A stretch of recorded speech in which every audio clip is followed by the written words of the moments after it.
Bonjour. Bonjour, bienvenue pour une nouvelle vidéo, je suis accompagné de Vic et d'Asaf.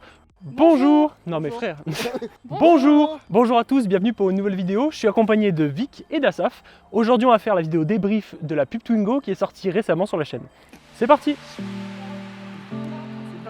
C'est une vidéo qui m'a demandé énormément de travail. En fait ça fait approximativement un an qu'avec mon père on est là en mode ça serait cool que j'ai une voiture. Ouais, ce serait trop bien. Vas-y, fais une recherche. T'inquiète, je fais une recherche. Après, je lui envoie une voiture. Eh, j'ai bien reçu. Alors, ça serait bien que tu aies une voiture. Et ça continue en boucle comme ça. Et en gros, ça a duré peut-être un an. Et donc, c'est venu vraiment de l'obtention de ma Twingo et dire, bah vas-y, je l'annonce un petit peu sur ma chaîne. Ça fait un point de repère. En fait, voilà, j'ai eu ma première voiture. Ça me permet de récupérer les souvenirs de comment on a eu la Twingo, les premiers voyages qu'on a fait et la vidéo qu'on a fait du coup avec Vic et Asaf. Bon, du coup, c'était assez dur parce que j'ai jamais vraiment écrit de projet publicitaire. Vous avez pu voir des motion design complets, mais écrire un film, c'était assez compliqué. J'ai déjà été confronté à ça pendant l'écriture d'un court-métrage, mais j'avoue que c'est assez dur d'anticiper comment je vais faire pour écrire un petit projet comme ça. Et je voulais vraiment que ça ait les codes des vidéos de voiture. Et ça, c'était assez dur. Je voulais faire un truc qui soit un petit peu dans un rêve, mais comment expliquer qu'on ressort, qu'on rentre et tout, en si peu de temps. Donc je sais pas si pour vous ça a marché, mais en tout cas, c'était mon projet d'écriture. Et on a vite été confronté à quelques problèmes plus terre à terre, comme les lieux de tournage.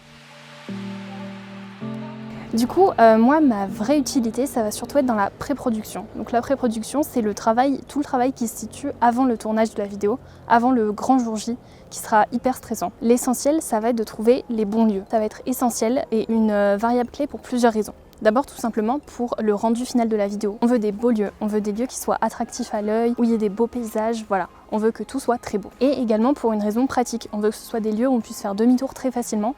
Et nous, comme on voulait des routes de montagne, ça c'était le plus grand enjeu, pouvoir refaire des prises en faisant demi-tour sans que ça prenne 30 minutes. Donc voilà, c'est pour ça que j'ai dû faire toute une période où j'ai dû aller sur Maps tout simplement et chercher tous les lieux où on allait pouvoir tourner. Donc autour de Grenoble, on a de la chance, on a beaucoup de routes de montagne qui sont très stylées. Donc nous, on s'est orienté vers Le Sapé en Chartreuse, pour les connaisseurs du coin. C'est une sorte de petit village, pardon si village c'est offensant pour vous, les Sapéiens.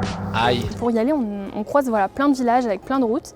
Et ce qui est pratique quand on croise des villages, c'est qu'on a souvent des petits parkings pour faire demi-tour. La raison pour laquelle ces repérages, ça me tenait beaucoup à cœur, c'est que je savais que ce serait moi, la personne qui serait en charge de conduire la Twingo. Parce que Adam, il ferait les plans drone et Asaf, il ferait les plans caméra. Donc, il reste qu'une seule personne pour conduire et c'était moi. Et le problème c'est que moi j'ai une voiture automatique. Donc là la Twingo c'est une voiture manuelle, donc pression. Donc c'était pour ça que c'était essentiel que je sois sûre et certaine de tous les lieux, que je les connaisse par cœur dans ma tête avant même d'y avoir mis les pieds, juste pour pouvoir voilà, être assez confiante. Le fait d'avoir trouvé les lieux, ça a sauvé le tournage, vraiment. Parce que du coup on savait exactement ce qu'on allait faire quand on allait le faire. Et ça a permis aussi de mettre mes idées au clair, de me dire dans ce lieu il faudra que je répartisse ces plans que j'avais pensé. Et donc de mettre tout au clair et de tourner le plus efficacement possible. Je pense que c'est un tournage qui nécessitait pas grand chose, mais on a tourné en une journée, sans trop d'erreurs. Ça m'a beaucoup appris de réaliser et de tourner ça.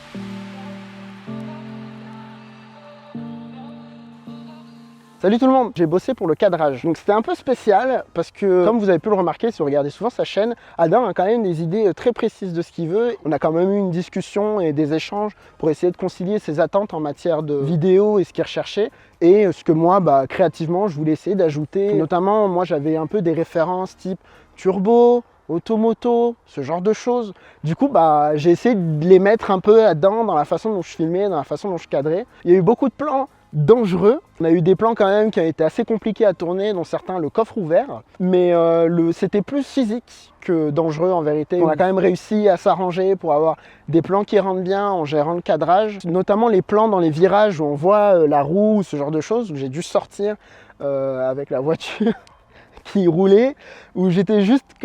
Voilà, je voyais pas le retour, je vais pas vous mentir, je le voyais pas.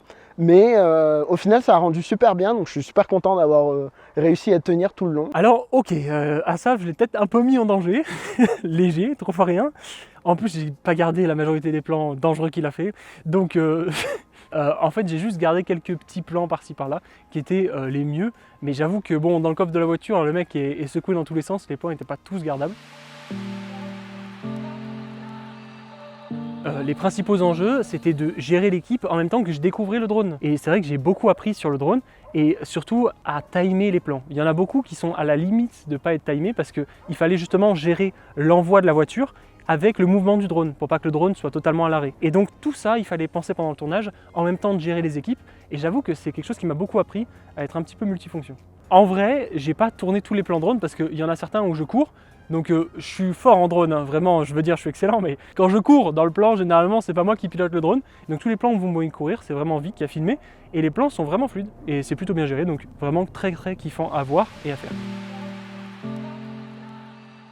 Bon, une fois qu'on a tout tourné, il fallait arriver sur le banc de montage, et là c'était vraiment compliqué. C'est rare parce qu'on n'avait pas tout tourné en fait, on n'avait pas tourné l'intro et l'outro dans l'appartement, et donc c'est rare que je fasse vraiment le syndrome de la feuille blanche, étant donné que j'avais écrit le projet. En mode, est-ce que je vais réussir à raconter une histoire avec les plans qu'on a tournés? Est-ce que j'ai assez bien écrit et assez bien réalisé le truc pour même arriver à donner du sens? Et en vrai, c'est un bon exercice de montage, en fait, de commencer à arriver avec une blinde de plans et dire vas-y, j'ai envie de raconter ça, je veux qu'on voit ma voiture comme ça, et je trouve que le résultat rend plutôt bien.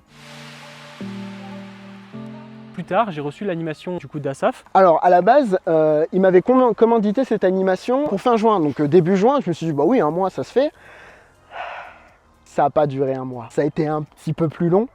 Je voulais quand même essayer d'avoir un rendu qui soit facile à intégrer et qui soit quand même assez agréable à regarder et assez punchy et assez stylé. Donc j'ai eu beaucoup d'allers-retours avec les échanges que j'avais avec Adam pour essayer de trouver le bon style, le bon plan, la bonne rythmique. Donc ça a été un peu long parce qu'au final le plan dure à peine 7 secondes, mais ça m'a pris presque 2 mois et même un petit peu plus pour parfaire le plan au maximum et avoir la vision globale. J'ai quand même fait beaucoup de progrès et j'ai énormément appris grâce à ce projet, donc j'avoue je suis plutôt content du résultat final. Honnêtement, j'ai trouvé ça éclater sa mère. C'était horrible. Il avait passé 3 mois à faire des gribouillis sur une feuille.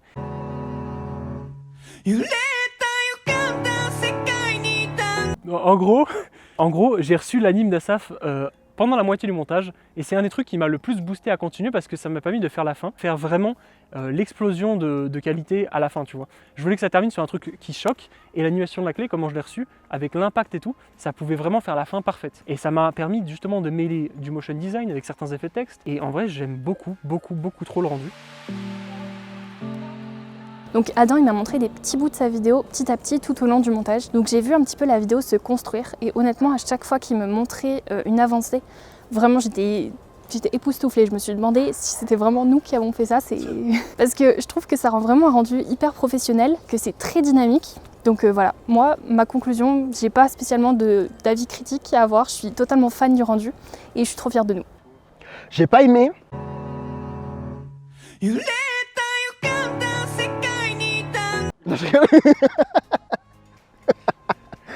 Je rigole. Non, en vrai, le film, j'ai surkiffé. J'ai vraiment eu des frissons. Je suis plutôt fan en matière de ce qu'Adam fait, de tout ce qui est trailer, ce genre de choses, des formats assez courts et assez dynamiques. C'est aussi pour ça que j'ai voulu prendre le temps de bien gérer l'animation pour que ça s'intègre correctement au tout et sans forcément casser le rythme ou être un peu étrange. Du coup, le résultat final, évidemment, je suis fier, je suis content parce qu'on y a participé tous les trois et ouais, c'est que du bonheur, comme on dit.